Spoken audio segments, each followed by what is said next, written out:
Hello friends. अगर तुम creator हो तो ये स्टोरी तुम्हारा फ्यूचर भी हो सकता है अगर तुमने सीखा नहीं तो। इमेजिन करो यार, एक दिन आप यूट्यूब पे राज कर रहे हो। हाय दोस्तों, मेरा नाम है मनोज दे। मैं एक यूट्यूबर हूँ। मेरा अप्रॉक्स 3 मिलियन सब्सक्राइबर्स है। तो व्यूज, ब्रांड डील्स, फेम, पैसा, सब कुछ। और फिर एक दिन सब कुछ गिर जाता है। व्यूज कम हो जाते हैं, लोग ट्रस्ट नहीं करते और नाम से ज्यादा बदनाम हो जाता है।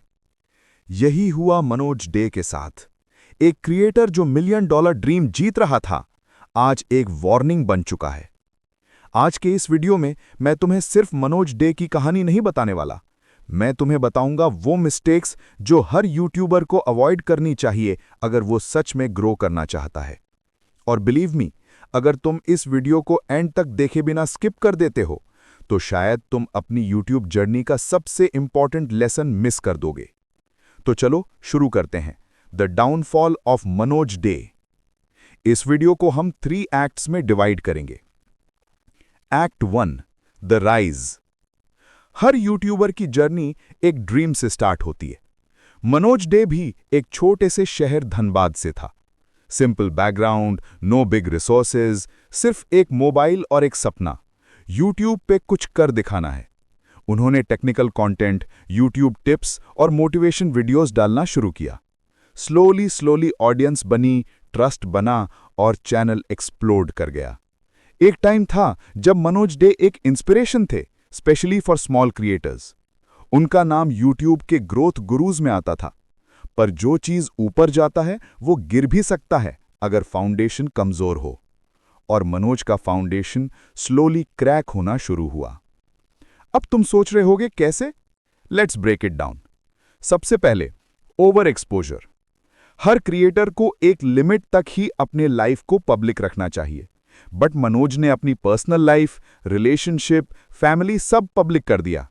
लोग कनेक्ट तो करते हैं, पर जब पर्सनल लाइफ पब्लिक होती है तो क्रिटिसिज्म भी पब्लिक हो जाता है। दूसरा, सेम कंटेंट लूप। उनका कंटेंट रिपीट होने लगा। Same advice, same motivation, same background. Algorithm को नया चाहिए, ऑडियंस को सरप्राइज चाहिए, पर यहां फ्रेशनेस कम थी। और तीसरा, एक्सपेक्टेशन वर्सेस रियलिटी। ऑडियंस को लगता था कि मनोज डे सिर्फ एक क्रिएटर नहीं, एक गुरु है जो सब आंसर रखता है। लेकिन जब गुरु गलती करता है तो ऑडियंस उसे माफ नहीं करती। यही वो मोमेंट था जब स्टोरी का ट्विस्ट स्टार्ट हुआ। Act 2, the conflict. 2024 के बाद सिचुएशन बदलने लगी। एक कंट्रोवर्सी ने मनोज डे को सेंटर ऑफ अटेंशन बना दिया, और वो भी नेगेटिव वे में। एक Fortuner car accident, news everywhere. Manoj Dey का कार ऑटो रिक्शा से टकरा गया। Twitter, YouTube shorts, Instagram, everywhere his name was linked to the incident. Manoj ने बोला कि कार उनके रिलेटिव ले गए थे, वो ड्राइव नहीं कर रहे थे। बट इंटरनेट को एक ही चीज चाहिए, कंट्रोवर्सी। चाहे ट्रूथ हो या ना हो, पब्लिक परसेप्शन बन जाता है। और जब पब्लिक परसेप्शन टर्न करता है, ट्रस्ट गिर जाता है। और ट्रस्ट गिरा तो व्यूज, स्पॉन्सर्स, इनकम सब नीचे आ गए। ये था वो मोमेंट जब एक क्रिएटर को समझना चाहिए था कि ब्रांड बनाना एक दिन में नहीं होता और बिगड़ता भी एक दिन में नहीं है, लेकिन शुरुआत एक इंसिडेंट से होती है। फिर आया second phase, trust erosion. Viewers ने बोलना स्टार्ट किया, कंटेंट रिपीट हो रहा है, कोर्स में वैल्यू नहीं है, सिर्फ मनी बनाने का गेम है। अरे भाई, अगर कोर्स में how to grow on YouTube लिखा है तो कम से कम एक नया ट्रिक तो दिखाओ ना। हर बार कंसिस्टेंसी रखो से कुछ नहीं होता। बट जोक्स असाइड, ट्रस्ट का टूटना एक क्रिएटर के लिए डेथ सेंटेंस होता है। ऑडियंस सिर्फ वीडियोस नहीं देखती, वो क्रिएटर को बिलीव करती है। फिर आया एल्गोरिदम का अटैक। जब ऑडियंस इंटरेस्ट नहीं लेती तो वॉच टाइम गिर जाता है, और यूट्यूब का एल्गोरिदम बोला, भाई तेरा कंटेंट अब एंगेजिंग नहीं है। रिजल्ट, रिकमेंडेशंस कम, व्यूज कम, इनकम कम। और जब इनकम कम हुई तो स्ट्रेस बढ़ा, मिस्टेक्स बढ़ी। एक विशियस साइकिल बन गया। देखते देखते मनोज डे का चैनल प्लेटो कर गया। लेकिन यहां स्टोरी खत्म नहीं होती। यहां से स्टार्ट होता है the real lesson for you. Act 3, the resolution. अब बात करते हैं हम क्रिएटर्स को क्या सीखना चाहिए इस डाउनफॉल से। First, build trust before fame. देखो, यूट्यूब पे टेम्पररी ग्रोथ तो सब ले लेते हैं, बट लॉन्ग टर्म ग्रोथ उन्हीं को मिलती है जो ट्रस्ट बिल्ड करते हैं। अगर ऑडियंस को लग गया कि तुम सिर्फ व्यूज के लिए हो, तो game over. So focus on genuine connection, acknowledge mistakes, show behind the scenes, be real. Second, don't sell before you serve. Course, sponsorship, product सब अच्छा है, बट अगर तुम वैल्यू देने से पहले बेचना स्टार्ट कर देते हो तो ऑडियंस तुम्हें भूल जाएगी। पहले सर्व करो, फिर सेल करो। एक जोक दे देता हूं, सिंपल मैथ है भाई। अगर ऑडियंस तुम्हें बिलीव नहीं करती तो वो फ्री वीडियो नहीं देखेगी, पेड कोर्स तो दूर की बात है। बट जोक्स असाइड, ट्रस्ट का टूटना एक क्रिएटर के लिए डेथ सेंटेंस होता है। ऑडियंस सिर्फ वीडियोस नहीं देखती, वो क्रिएटर को बिलीव करती है। Third, diversify content and income.